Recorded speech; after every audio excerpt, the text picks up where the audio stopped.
pleasure to participate in this event and to have an interactive discussion with the delegates, which I think it's a very strong point, and it's very helpful to have these discussions with them. My presentation this year was about low-value consignments and undervaluation in relation to e-commerce. It's a very technical issue, but what I thought it was important was to make delegates aware of the risks involved in e-commerce, in particular when consignments are undervalued or declared with a customs value, which only aim is to avoid tariffs. So we had a discussion about how to tackle this, what is being done at the international level, at the OECD, at the World Customs Organization, what's being done by the EU Commission, and what trade can do on these matters.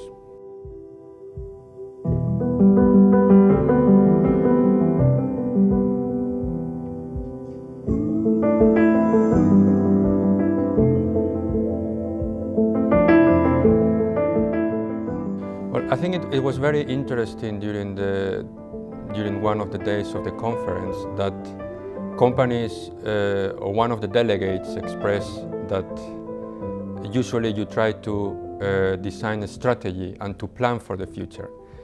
One lesson from what's happening nowadays in this trade war is that it's very difficult to plan for the future, and you have to have flexibility and you have to adapt. That's one comment. In general, I see that there is more enforcement by the customs authorities.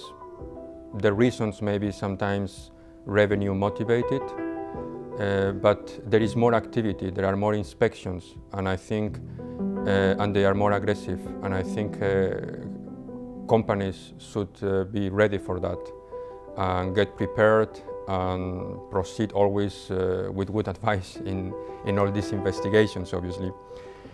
And the trade war, I think, adds additional risks because some of these measures are adopted depending on the origin of the goods.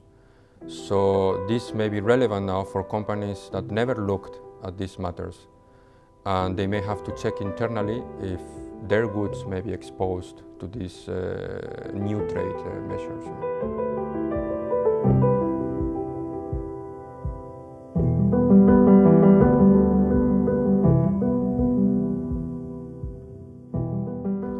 This relates to a topic which was proposed by the Commission, I think a few years, 2013, I believe, if I recall properly. And the Commission proposal is at the moment on hold. The idea was to harmonize customs infringements and penalties throughout the EU. There was a disagreement as to how it had been proposed by the Commission. For the moment, nothing is moving on that.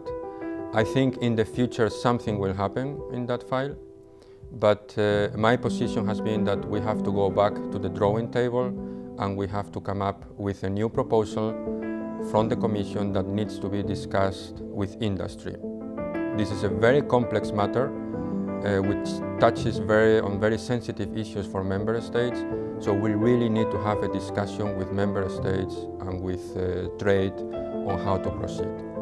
And overall, I think there is support for this harmonization, but perhaps not in the terms that it was proposed by the Commission until now. It's not something I think it will happen in the short term, precisely because of the complexity of the file. Now we are going to have elections in Europe soon, so there will be a new Commission. So we need to see what's going to be the team in the Commission, what are going to be the priorities. So it's not something that I would expect to happen in the coming months. And even when the process starts, it's going to take some time.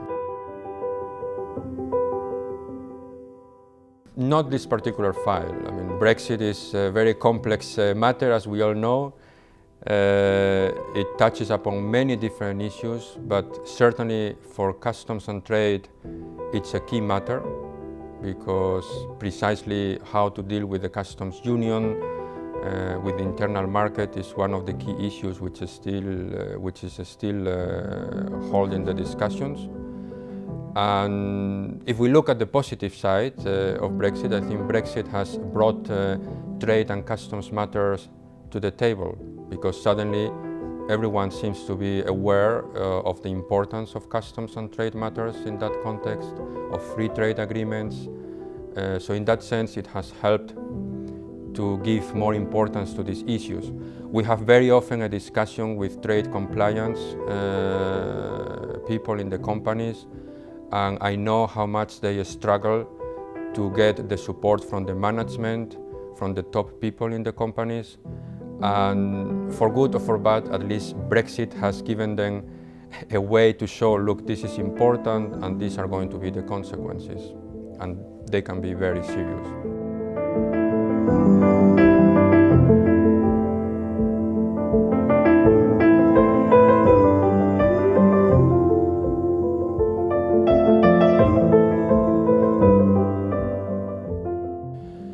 Well, that's a very interesting topic.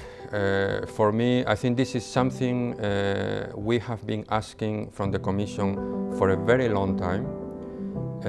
Customs valuation, it's a very complex area where there is very limited guidance.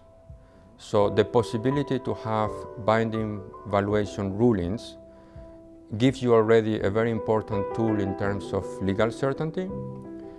And the first step was to have the public consultation. We had a discussion recently with the Commission, and one clear conclusion from the report is that there is a very big support for binding valuation rulings. That's very clear from the public consultation. The second element, very clear, is that there are two issues which are very controversial in valuation terms: royalties and transfer pricing. Something we have also been advocating, that it's unclear, that we need help to clarify these matters. So the file is going to move forward. Now the Commission will have to prepare a feasibility study, then an impact assessment, and it's going to take some time again. But we know these things take time. But it's good, and I think it's very positive that it's moving forward. And I encourage traders to participate in this process, because this is the beginning. Could there be issues? Well, everything is open. That's the positive news. So we should contribute to the debate. For example, there may be a discussion as to whether the Commission wants to limit the binding valuation rulings only to certain issues.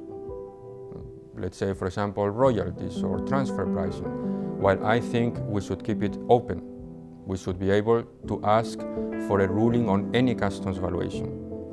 But this is just an example. It means that we really have to participate in this process. I'm a big fan of traders participating in the decision-making process, as some people know. And every time I have an opportunity, I always try to encourage people to participate. It takes time, I know that, but sometimes on the long term, it pays you back.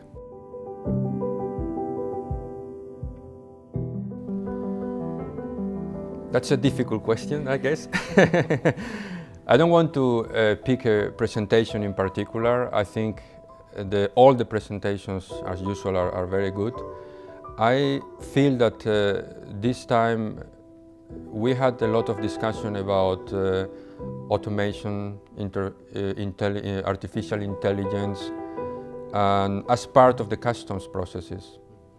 I think this is always a very controversial topic, which, as was proven in the conference, because I think it led to a lot of discussion.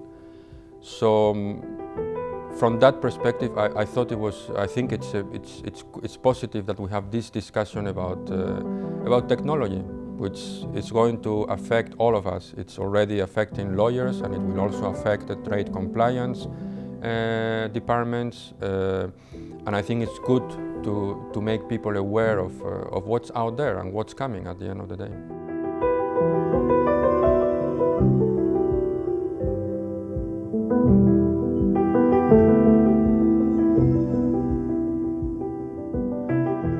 It's the pleasure of working with an organization which I think it has a different approach to this type of events, which I enjoy very much, because it promotes the interaction between the speakers and the delegates, and it creates, I think, a good environment for discussion, where delegates are given a prominent role in the organization of the event. And this is what I'm looking for as well in order to enjoy these events myself as well.